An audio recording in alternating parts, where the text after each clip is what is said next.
and the lead for the new Indiana Resilience Funding Hub.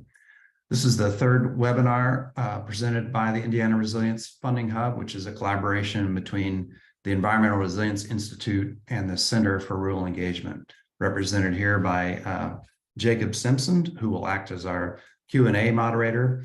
You can post your questions in the chat. This webinar is being recorded, and you'll be able to find it and all other webinars on our website, which will be noticed later in this presentation.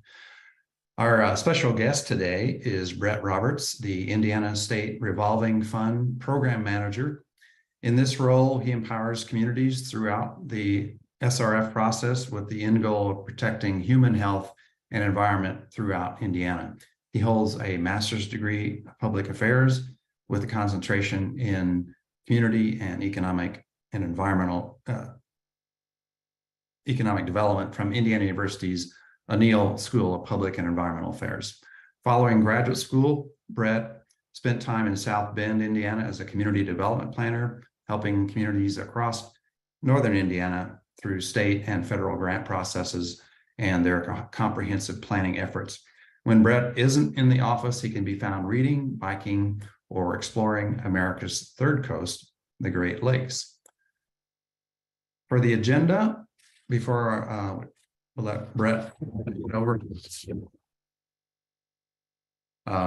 We've just done the welcome and introduction. We'll review the infrastructure,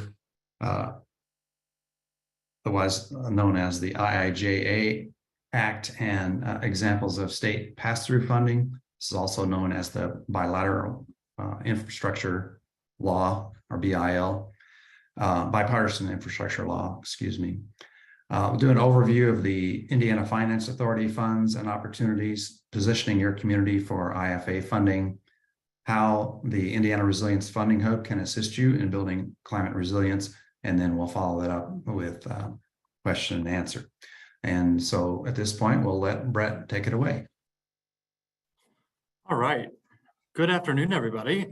Thanks for being here. I always forget that I put the thing about the Great Lakes at the end of my bios, and I've never heard it read like that, so that might be coming out next time. But I do love Lake Michigan. I spent a lot of time up there when I worked in South Bend. But why we're here today is to talk about the Indiana Finance Authority's State Revolving Fund. And so for many of you, I see some familiar faces as I scroll through and some new faces, which is great as well. For those of you who don't know, this Indiana Finance Authority is a state agency that encompasses the State Revolving Fund. And the State Revolving Funds were set up at two different times. The first one was the Clean Water Revolving Fund, which was set up in the early 80s, and the Drinking Water one was set up in 1996. So as you can see on the screen here, what do we do in the revolving fund? Well, when Congress passed the Clean Water Act and the Safe Drinking Water Act, they didn't have any money to go with it. So there were a lot of utilities that were sitting there realizing that they had to comply with these regulations, and there was no money to go with it. So they set up the state revolving funds. And so our job is to ensure communities meet the Clean Water Act and the Safe Drinking Water Act on both sides of their utility. We can also work with some other nonprofits and some other water corporations. We'll get into those details later if need be. But generally, we use the word communities to encompass all of our borrowers at the State Revolving Fund. So where does our money come from? Our money is federal funds that come from the EPA, the Environmental Protection Agency, that are administered by us at the state. So every state receives a portion of funds from the EPA to administer these programs in their individual states. Indiana is a little bit different than some other states in that we not only administer these funds, we also leverage these funds, which basically is a fancy way of saying we go out into the market with those funds and we borrow money ourselves with the state of Indiana, by the state of Indiana, in order to maximize the amount of money we can offer to communities. So the key takeaway on that line is just that we administer federal funds in the state of Indiana. How do those funds come to communities? Well, first off, you can see I've put the fun part a little bit smaller than the rest, but we offer long-term low-interest loans. So right now, when you hear loans, most people are turned off. They're like, I don't want to borrow money. I just want the money. Well, the nature of a revolving fund is that as we loan money out to communities, it's typically a 20 or 35-year loan at a super low interest rate, especially right now. So that's going to be somewhere in the range of between 2 and 3% interest rate. That means that that money, as it comes back to us, can then go out to help other communities. So when we started in 1996 with this, the drinking water SRF, we just had that initial allotment. But as people have begun to pay back their loans to us, we're able to offer that money back out again. So it's actually a great way to fund infrastructure, those loans. And you'll see here right below that, I said in small print, sometimes forgivable loans, because I want to be honest that we do offer forgivable loans at certain times and for certain communities. And we can talk about that in a little bit, we will. But our bread and butter program are the long-term low interest loans. These are a way for communities to have a stake in what they're doing, as well as for us to maximize those dollars further down. And then, as I've mentioned before, our funds are available for drinking water and clean water projects. We'll get into the specifics of what actually, what those entail. But generally speaking, any water infrastructure projects, the state revolving fund deals with. So with that, we'll go to our next slide here, Cody. So the bipartisan infrastructure law, or we've shortened it to bill. So whenever you hear bill, think bipartisan infrastructure law. So first off, one of the first slides and what you've probably heard about most is the Infrastructure Investment and Jobs Act, the IIJA. That is the exact same thing as bill. However, EPA, for whatever reason, decided they were going to call it bill instead of IIJA, just to confuse us. So whenever the state revolving fund talks about bill, we're talking about the IIJA and the money that was made available through that legislation. That legislation took effect on November 15th, 2021. Just a fun fact, I started a week before it went into effect, so I had no idea what I was getting myself into. But it's the single largest investment in water infrastructure ever, full stop. Before bill came about, the state of Indiana would see about $54 million per year funneled into the state of Indiana. That would be about $16 million on the drinking water side and about $38 million on the clean water side. With bill, we would expect $126 million on top of that $54 million per year through through federal fiscal year 2027. So we are just seeing, this is we use the term a lot these days, unprecedented, but this is a truly unprecedented investment in water infrastructure. And it really is going to change how Indiana deals with water and what we can, what kind of projects we can actually implement. And so we'll get into the details on this next slide, Cody, if you'll go to that one. So I titled this New Funding and Old Commitments because the old commitments is that top line, that annual investment. Drinking water, Indiana will get $16 million. Clean water will get $38 million. That money is basically the same every single year. It's been about that same amount since around 2008. Those numbers get adjusted by a calculation that EPA does. But generally you expect that to be about the ratio. However, our new funding, this new investment, is broken down by category. And I just want to go through each category because we're going to dive into these later. So through fiscal year 27, drinking water, general projects will receive $27 million more. Lead service line replacement on the drinking water side will receive about $43 million more, and we just got word that we might be getting even more money there. Emerging contaminants, which we'll dive into, is getting about $11 million per year. On the clean water side, we're looking at $43 million in addition to the 38 that we get every year, as well as there's a tiny bit of money for the emerging contaminant side of things, about $2 million on the clean water side. So again, what does all of this mean? I'm really showing you this to show that we went from a pretty, a large program, but not, we couldn't do a lot of innovative things, to now we have 5 additional pots of money and large pots of money that we can draw from and help communities throughout the state of Indiana improve their water quality and improve their drinking water quality. So we'll dive into these pots of money in the next slide here. All right, so first is the drinking water supplemental funding. So that's that $27 million of additional funding. These projects are pretty general drinking water projects, right? So anything that deals with the source of water, new wells, well rehabilitation, wellhead protection areas, any type of funding to deal with the actual source of the water. This does include things like switching wells if your well field is contaminated, anything of that sort. One note I should make here is that the SRFs do not fund economic development projects, full stop. So if you are looking to increase your capacity because you have a large factory coming, or you're looking to increase your capacity because of a variety of aspects related to economic development, we aren't in the process. We're not in the business of speculation. We're really focused on what is the community doing now and what are their needs today.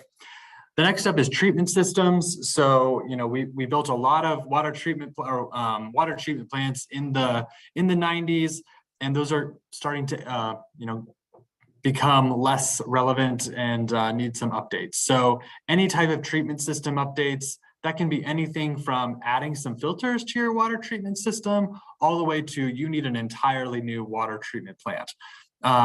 We also have seen a lot of folks recently adding some filters for PFAS, which cost quite a bit of money, as well as for some other emerging contaminants, and I'll list those later on as well. Next up, the storage tank. So any type of storage we can deal with, especially when it has to do with pressure in the system. So if your system needs more pressure or you just need more capacity, we're able to fund storage tanks. And then finally, the most common are those distribution systems. So water main breaks, any sort of new water mains, replacing old water mains, anything in the distribution system, we are able to fund. This does include lead service line replacement. We're also getting to the point where, let's say your community needs to replace so many water mains. We are now asking those communities to identify on those water mains, what is the service line material? I'm sure you all know that the lead service line inventories are coming down the pike. We'll need those in 2024. And we're asking you to do a little bit of that work in tandem with these projects. If you come across lead in those projects, we ask that you now replace those along with the water main. This is a way for us not to duplicate work in the future. It also isn't great to shake around those service lines with the water main that are lead and all sorts of public health issues there. So we'll get to septic tanks at the very end here. I see a note there, but this is just the drinking water supplemental funding. So this is the things that we've always been doing. This is our bread and butter, like I said earlier. These are things we're used to. Now, the next slide is one that is brand new to us. So this is lead line replacement funding. I shortened that title a little bit to make it all fit, but this is $43 million that is coming into the state of Indiana every year through fiscal year 27. And this flat out is reduce human exposure to lead and water. As many of you know, it looks like in the coming years, EPA will be issuing a rule to replace all lead service lines. We're currently in the process of lead service line inventories across the state of Indiana. Pretty basically, this pot of money is to replace lead service lines. This is the only picture I have on my slides, unfortunately, but I wanted to share it because our rules have changed a bit. So if you dealt with SRF in the early 2000s and you wanted to replace lead service lines, the rule was you could only go to the water meter or to the property boundary. You could not go onto private property. Well, we now know, unfortunately, that when you have a partial lead service line, that increases the chance of lead exposure to those in the home. Just the work that goes into it, any type of partial replacement is now no longer eligible. We cannot fund partial replacements of lead service lines. Even if someone came and asked me, in my opinion, I would say do not do partial lead service lines, even if we're not funding you. However, the new rule is that we are able to fund all the way to the home's premise plumbing, which is usually defined as a shutoff valve inside the home. That is brand new. That means we can go onto private property, we can replace the entire lead service line all the way up to that cutoff valve. or that shutoff valve, I should say, to make sure we get as much lead out as possible. That is a challenge. We've seen some challenge. We just know that some people aren't really susceptible to utilities coming into their homes for whatever reason, and those are totally valid. But there's lots of opportunities here to replace as much lead as we can in the state of Indiana. If you ever have a chance, the EPA put out some good information, I think last month or 2 months ago now, about the probability of lead per state. And Indiana is one of those states that has a ton of lead. If you look at just our housing stock age, when we were building buildings, how we developed, this state is one of the larger lead contaminated states. So getting this lead out is a huge priority on our part at the SRF. So if we have more questions about the details of that, we can get into that later. But I want to move on to the next drinking water pot of money, which is the emerging contaminant pot of money. So this is just for drinking water emerging contaminants. It's $11 million. So it doesn't sound like a lot, but it actually is very helpful in this pursuit. So EPA has been really direct in their guidance that this money is explicitly for PFAS and PFOA, which is a class of chemicals that has emerged in the last 50 years and has contaminated quite a bit of drinking water, quite a bit of you can find it in a lot of scary places now, but most concerningly in drinking water. And so when communities come to us with PFAS contaminated water, we direct this funding to those communities. However, Indiana is a little bit luckier in this space than we are in lead, in that there isn't a whole lot of PFAS, PFOA contamination in drinking water. That does not mean there's not concerns, but there's not as much as there could have been. So if communities are dealing with other emerging contaminants, which EPA has defined as any contaminant on the contaminant candidate list, which you can find on the EPA's website, those can also be funded through these funds. So for example, in Indiana, a really common emerging contaminant in our groundwater is manganese. And we can typically get rid of manganese in the same way we get rid of iron using specific filters.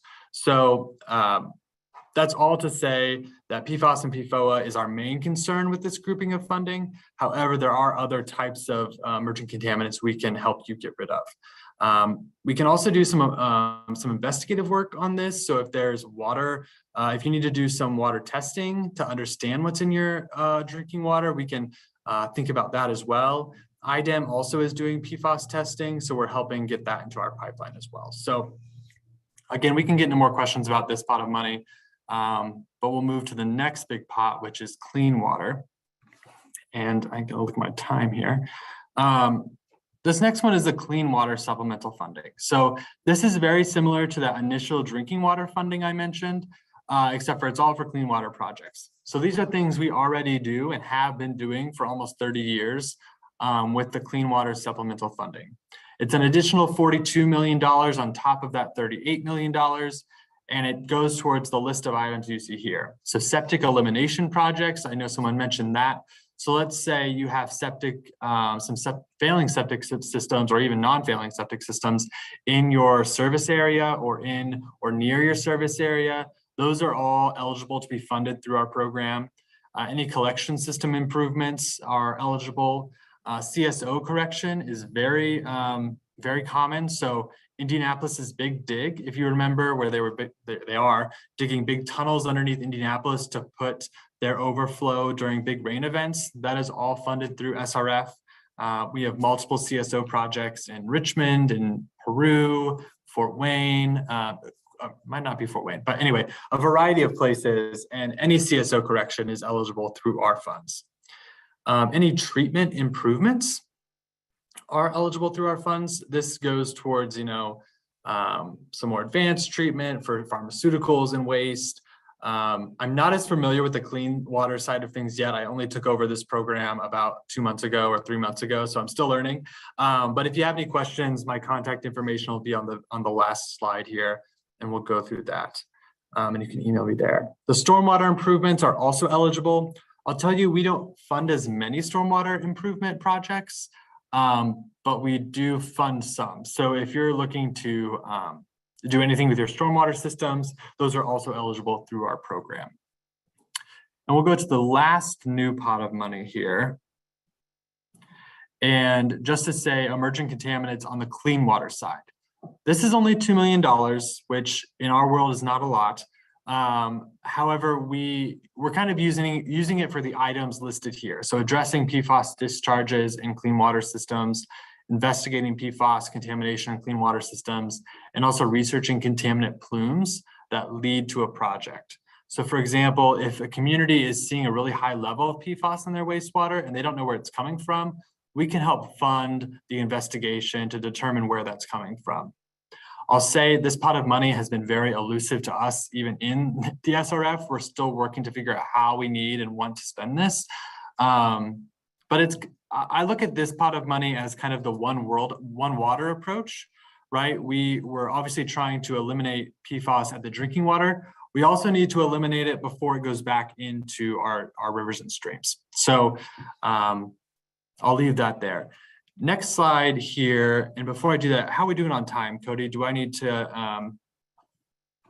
You're good. Okay, perfect.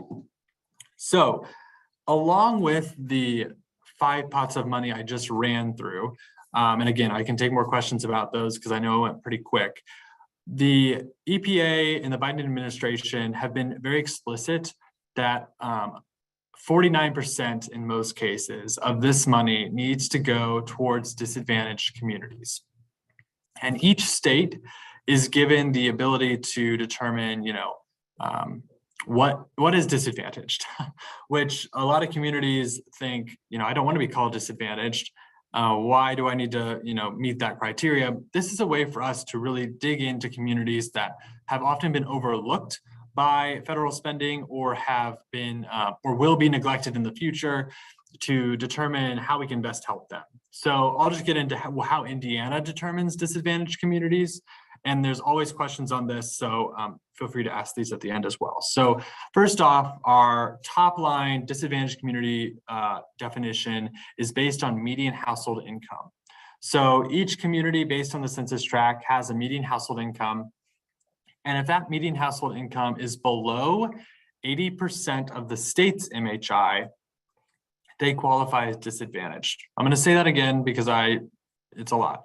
So 80% of Indiana's MHI is about $49,555. That's kind of 80% of our state's MHI. Any community with an MHI below that number qualifies as a disadvantaged community in our eyes. So that's the first top line metric, if you will. However, we recognize that median household income does not encompass all the issues in communities and in populations that might make it disadvantaged. So we also added 5 additional metrics to look at when measuring a community's disadvantaged status. So the first one is population over 65. This typically, we added this one because one, we know that that set of population are typically on fixed incomes. So any type of rate increases or putting them on a new system with a rate or with a monthly bill is going to impact them more than it will those who are able to work. Secondly, we know that population is also the most susceptible to drinking water violations. So any nitrate violations tend to impact older communities more than those, in 18 to 55. So we know that population is susceptible in many ways. We also know that an aging population indicates that community might not be as vibrant as it used to be. And so understanding that metric helps us understand if that community is disadvantaged. Next up is the minority population. And this is one where people typically are like, whoa, what does that mean? How is that defined? Am I losing out on money because I'm in rural Indiana? And that's not true. So we do kind of 2 ways of looking at this.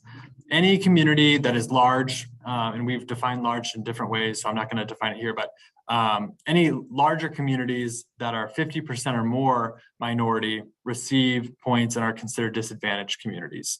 Rural communities have a different standard, which is about 20% of minority population. And we do, minority population is based both on race and ethnicity, all using census data. And this is just to recognize that our federal government hasn't been great about investing in these communities in the past.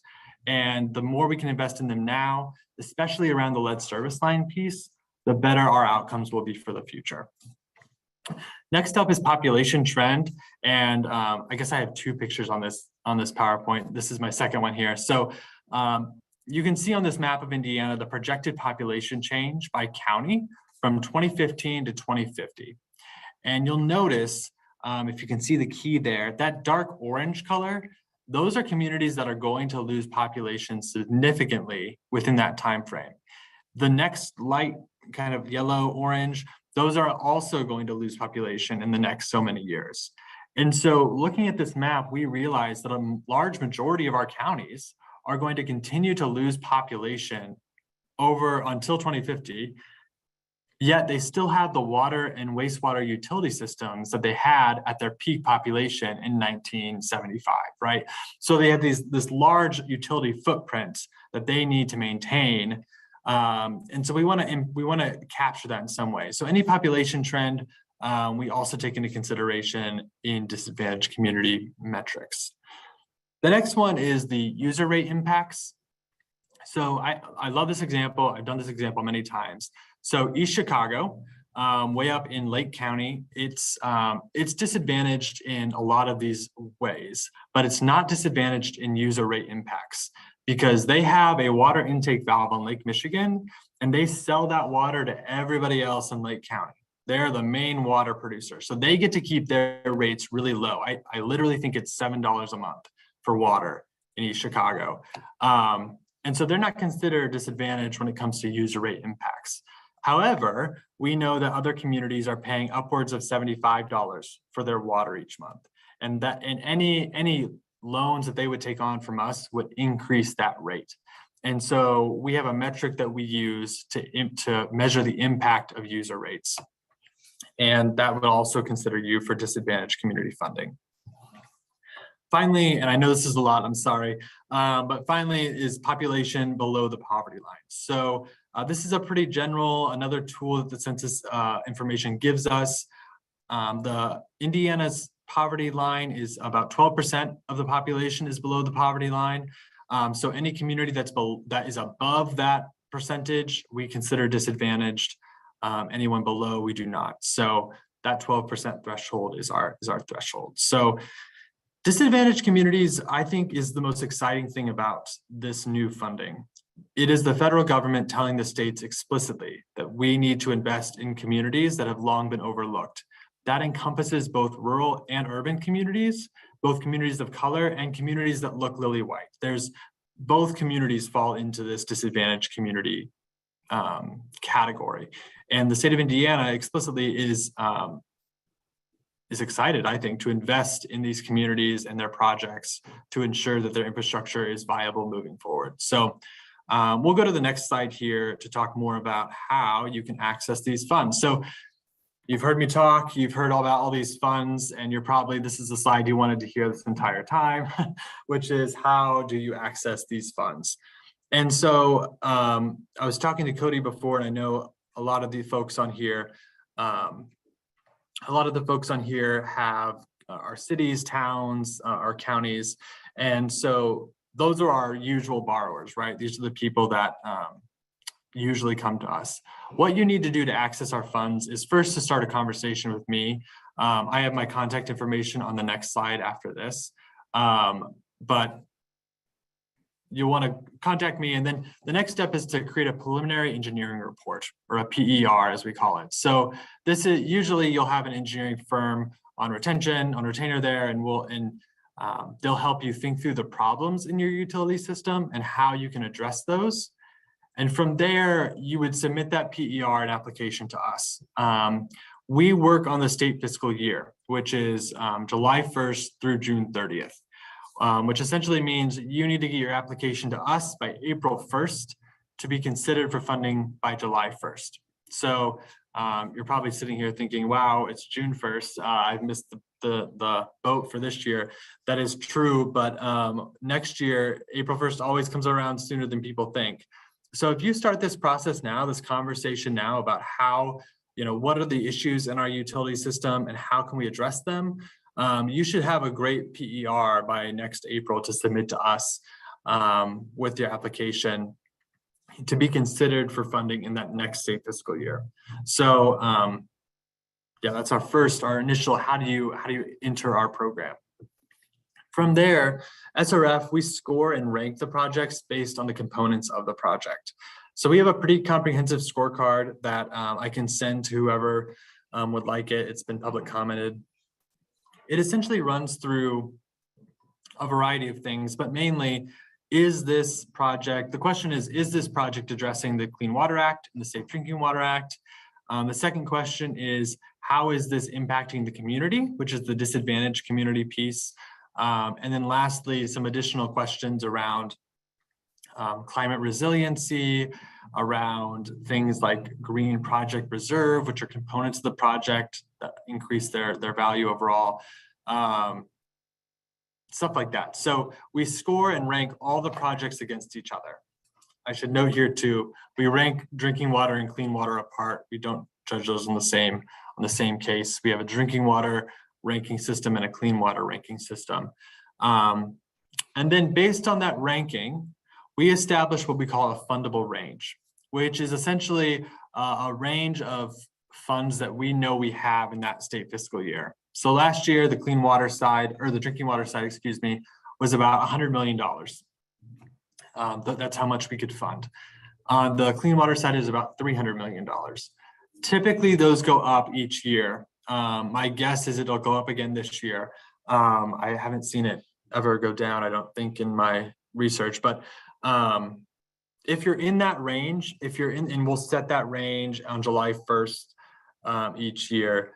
If you're in that range, your project can move forward in the very best terms with us, which essentially means that you will be offered a long-term, low-interest loan with us. You have the opportunity to discuss forgivable loans with us, especially around lead service lines and disadvantaged communities.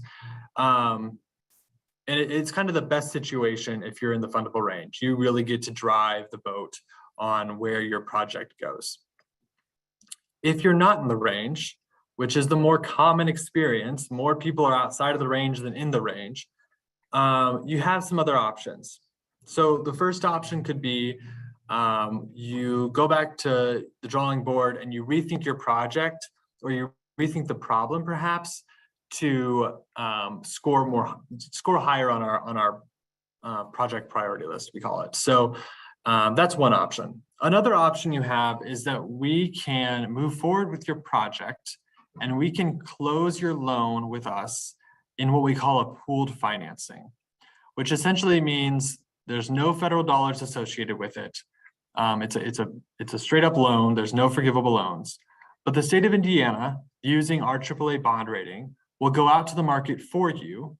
We will take that bond. We will then loan you the money at a better interest rate than you can get probably on your own in the market, but not as good as that between 2% and 3% that we normally offer. And it's a way for us to be able to finance your project in a way that you might not be able to do on your own. Not many communities can go out and receive a $20 million loan at a low interest rate. That's just not how the market works. However, we like to use our influence on the market to get you a better interest rate. Again, that's no federal money at that point. It's a loan. There's not a lot of options for any interest rate reductions, but that's another option. So those are kind of the two options. If you're in the range, your project can move forward. If you're not in the range, you have some other options that we can talk about at that time. It also depends on, does the community absolutely need the project today? In that case, we would talk to you about pooled financing. I should also mention too, because I think I saw Pamela on here. We often work with the Office of Community and Rural Affairs on their programs, so we love to pair funding with them. We also pair our funding with the rural development dollars. So if any community is already working with rural development, we are happy to kind of be that gap financing for them. with Okra, we typically are the ones financing the rest of the project after the grant money is over. We're happy to work with other folks. We've been seeing some ready projects as of late that we're working on. Those are a little tricky because remember, we don't do economic development. We also do, and I'll say this again, but we also do economic development administration projects sometimes. Again, those are tricky because we don't do economic development, but we sometimes can make those work. So we like to pair funding to ensure the community gets what they need. Cody, if you want to go to the next slide, which is just my contact information. I'll just say this, we have a lot of money coming in over the next so many years. And we are trying to perfect our program and trying to make sure that every community has access to our process and to these funds. And we're hoping that we're making this as equitable as we can in the process. So if you have any questions for me in the future, you can't think of it today, feel free to send me an email. I did just get back from vacation, so my inbox is very full, but I will get back to you. We're excited to make our program work for communities. And even if, it's not, we talk and we end up finding that this isn't the program for you, we love to help you connect with other folks. So with that, I know I'm probably a little bit early. I talked pretty fast, but we can go into the next portion here. I think, Brett, you're the star of the show. That was a fantastic presentation. I think we'll take questions now, and then we can come back to the content to finish up. Great. Okay. Yes, thanks so much, Brett. We have had some questions come in.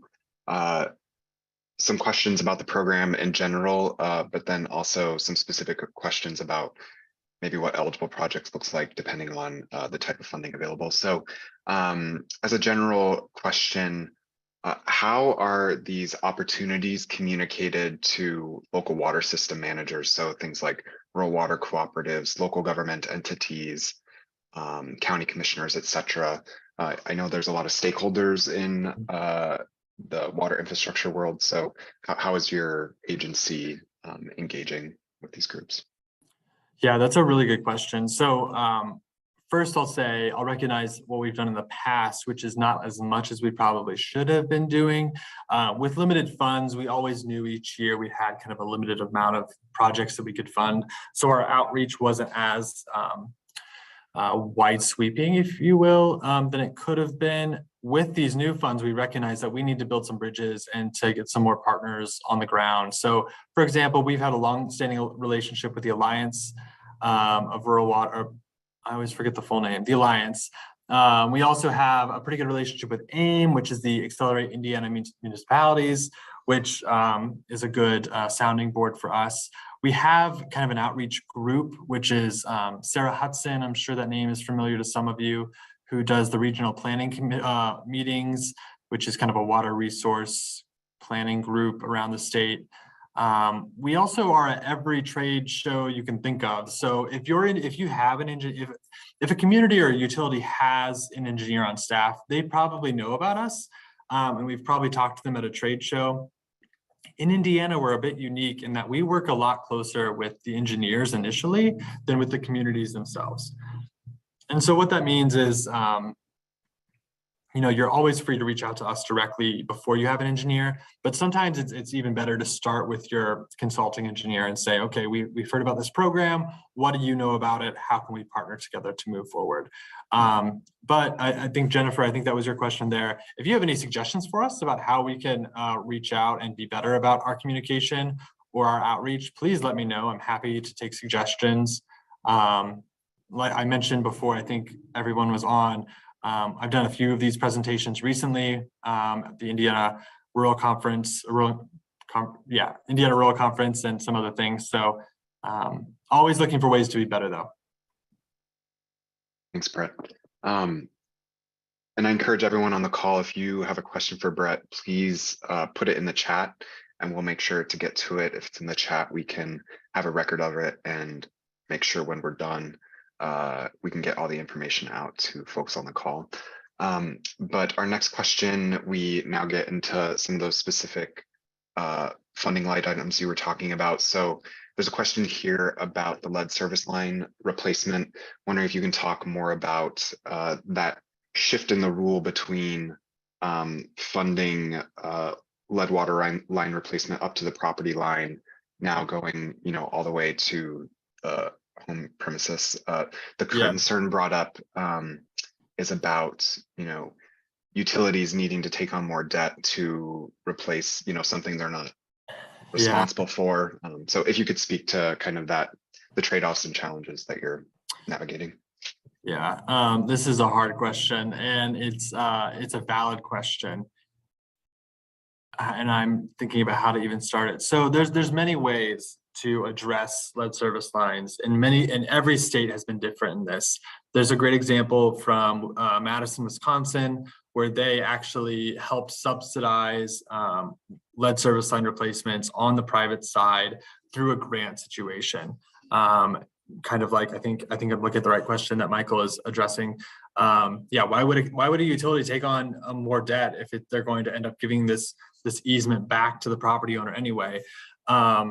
How Indiana is looking at this is the utility is the most capable and effective partner in that space to replace a lead service line. If you ask, so for example, right now we're looking at about $7,500 to replace one lead service line. If you walked up to a home and said, you should replace this lead service line for $7,500, I would look at you like like you were crazy. We just realized that utilities are better equipped both financially and technically to replace these lines than anyone else. We also know that this is going to happen anyway. The EPA and the federal government are going to say that we have to replace lead service lines. So if we can get on top of it now and replace those through the easement process, through this project where an easement is taken out and you do the full line, that is a better option to us today than to grant money out. And back to my other point too, lead service lines are weird in that we do have a lot of forgivable loans tied to lead service lines. So in some cases, a community would not actually have to take out more debt to do this project. It would just be a grant to the, grant forgivable loan to the community to do that work. Other cases, it does need to be a loan. And that's just kind of the name of the game because it revolves back to us. And that's kind of like I said, that's how we continue to be a viable program moving forward. So Michael, I'm happy to talk to you offline about how other communities in Indiana are doing it. But it's a good question. And a lot of utilities are grappling with this right now of, okay, I have to replace these lead service lines. How am I going to do that? And this is kind of our current approach to that. Thanks. So the next question is again about projects. So if a city is installing a UV treatment for surcharges during severe storms, could some of this funding be used for installation of that treatment? Yeah, that's a good question as well. Like I said, I just started the clean water side, which includes stormwater a few months ago. So I'm still learning. But yes, I believe any installation of UV treatment during sewer storms would be eligible. More than you think would be eligible under these rules. If you have any questions about eligibility, you can email me as well, but I'm going to say yes to this. And again, if you want to email me offline, I can give you a more detailed answer on the UV treatment for storm sewers. Next was about septic. So you mentioned elimination of septic, but is replacement of septic with a better system eligible, or are repairs to septic systems eligible? Yeah, you guys know the questions to ask. So we only do septic elimination. That's the answer. We rarely are doing, some states do have septic repairs. I'm trying to think of a state that does that. Colorado does that. A lot of Western states where the most technically viable option is just to have a septic system, they do fund some of those things. In Indiana, we're a pretty, it's not hard to, it is in some places, but it's not extremely hard to run sewer in most places. And so we have not done any on-site, replacement of systems. To that point as well, I'll reemphasize that our borrowers need to be, municipalities, utilities, not-for-profit water corporations, basically a corporation that does the water treatment is the people that we're going to loan to. I do get a lot of emails asking if I do individual loans to septic owners individually. I can't do that. It has to be these larger entities, which is why we don't typically do on-site systems replacement of those. Great. I encourage folks to send questions in the chat, but until we get some more questions, I have some myself. So speaking more to the application process and the scorecard you were bringing up, and then also you've mentioned, forgivable loans. Could you speak more to when your agency would be using a forgivable loan, and at what point in the process does that come up? Yeah, that's a good question. So like I said, July 1st is when we have our final rank and scoring sheets completed. And we have all the projects in for the state fiscal year. Then we have that fundable range. We only do forgivable loans for those in the fundable range. And so after July 1st, when we see where our fundable range is, we start talking to communities about what their project, what's their project's timeline? Will they close in the state fiscal year? Will they need forgivable loan? What is their rate impact? So that's when we start doing some initial investigation into the project. We'll see forgivable loan, especially around lead service line replacement, especially around disadvantaged communities. That's where it really comes up. But to say how we implement that, it really depends on the year, unfortunately. But the best thing that you can do is give us as much information as possible, and then have a financial advisor that we'll talk to make sure that we're making a financing that won't impact your community in a negative way too much. I'm trying to think of a good example here. So, if a project comes into us and if the entire project was a loan, their rates were going to go up to $150. That's when we would start talking about forgivable loans and start kind of getting it down to our sweet range, which is like between $50 and $70 on the sewer side. So it's really hard to say. It depends on the year. It depends on a lot of factors, but typically it's around those things. Was there a second part to your question? No. Okay.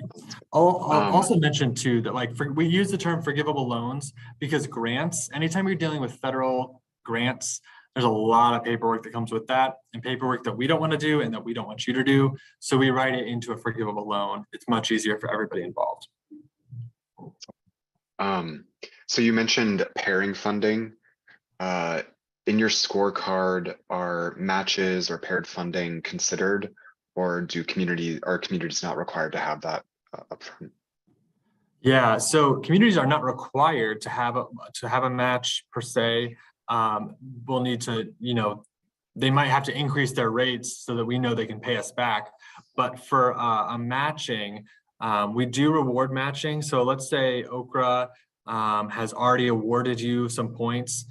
You get points in our scoring system if you have that money in hand or that committed funding. That's the same for any local funding. Any ARPA funding has been big recently, obviously. Any RD funding. If you're applying to those programs, so let's say you're applying to Okra right now, you'll get 1 point for applying since you don't have it in hand yet. But because you're looking for a match, you'll be able to receive some points. We do like to reward some paired funding, but it by no means is a requirement. We recognize that a lot of programs do that, and we kind of want to be an option where that doesn't always have to happen. Great. And then are communities able to submit multiple projects in 1 year? And a related question, would an individual project be able to pull from, individual, pots of money? Yeah, that's, yes to the first one. Communities can submit for example, I had a community this past state fiscal year that submitted 2 projects at once, knowing that the one was going to be moving forward this year and the other one the next year. So for whatever reason, communities just want to get their projects on our list and on our radar. Totally fine. Typically, we would see that in one PER, one report would come to us, and it would just note that there's a phasing to it. So this is phase 1, this is phase 2. Phase 1 is for this year, phase 2 is for next year, that sort of thing. And then yes, projects are able to be drawn from different pots of money. So let's say a project comes in drinking water, and they are doing some treatment improvements as well as lead service lines. We will work, it's all one loan closing, and we note within that loan closing which pools of money it will be pulling from. So one loan, one closing, multiple funding sources will come down. Yeah. Great. Well, it's 1:50, and I want to make sure we have time to get to the funding hubs presentation. So Bill, I'll hand it back to you. And then Brett will have more questions probably coming in the chat. And if we don't have time after Bill's portion, we can make sure to connect folks asking these questions with you and get them answered. So Bill, can you wrap us up? Thank you. If you hear weed eaters in the background, it's weed eater day around here. So pardon the noise confusion. So the Indiana Resilience Funding Hub is brand new. And the whole reason for our existence is to augment the capacity of rural communities to successfully apply for federal resilience funding for local projects. And we're also willing to help access funding through the state, as you've heard from this webinar. We do want to strengthen the community collaborations. We know there are already organizations assisting with communities. We want to work with them. We want to engage our IU faculty and students to provide the technical support and professional development for those students. We want to provide tools, data, resources, training, and guides to help you make a stronger case for your grant funding. Next slide, please. So over the last 5 years, we've developed an extensive network throughout the state of Indiana with communities and corporations and nonprofits. We can help tap into that network if you need to collaborate with others. We offer technical expertise through our faculty and our staff. And we have, as part of the hub, 4 McKinney Climate Fellows working with us, started this week. And we also have a grant writer, a professional grant writer to assist with your grant writing. And then we also have a number of resources that you can take advantage of. And we do things like summarize grant opportunities that are coming up. Next slide, please. Our webpage, if you click on the QR code there or go to the link, you will find that we have a contact form that you can reach out to us, get on our radar. We will contact you, set up a meeting, see what your needs are, see what we can help you with. We have fact sheets that boil down these large, complicated programs into 1 or 2 pages. We have access to hubs and portals that you'll find very helpful. And we offer guides. There are guides that have been developed by national organizations, the mayor's organizations, county organizations. There are many wonderful guides out there to these funding opportunities. And then we have data tools that you can access to do things like explore whether you have a disadvantaged community or if you qualify under other types of programs. Next slide, please.